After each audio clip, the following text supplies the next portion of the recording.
What are the Minsk agreements on the Ukraine conflict? Ukraine and the Russian-backed separatists agreed a 12-point ceasefire deal in the capital of Belarus in September 2014. The United States has warned Russia not to invade Ukraine and urged both countries to return to a set of agreements designed to end a separatist war by Russian speakers in eastern Ukraine. Here is a look at the agreement which were signed in Minsk in 2014 and 15. Minsk 1. Ukraine and the Russia-backed separatists agreed a 12-point ceasefire deal in the capital of Belarus in September 2014. Its provision included prisoner exchanges, deliveries of humanitarian aid, and the withdrawal of heavy weapons 5 months into a conflict that by that point had killed more than 2,600 people, a toll that has risen to more than 14,000 now, according to the Ukrainian government. The agreement quickly broke down with violations by both sides. Minsk 2.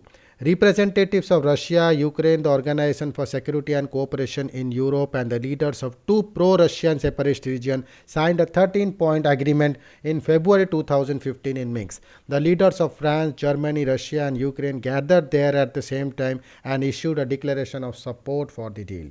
The deal set out a series of military and political steps that remain unimplemented. A major blockage has been Russia's insistence that it is not a party to the conflict and therefore is not bound by its term. Point 10, for example, calls for the withdrawal of all foreign armed formations and military equipment from the two disputed regions, Donetsk and Luhansk. Ukraine says this refers to forces from Russia, but Moscow denies it has any there. The 13 points were, in brief, an immediate and comprehensive ceasefire, withdrawal of all heavy weapons by both sides, monitoring and verification by the OSCE to start a dialogue on interim self-government for the Donetsk and Luhansk region in accordance with the Ukrainian law and acknowledge their special status by resolution of parliament.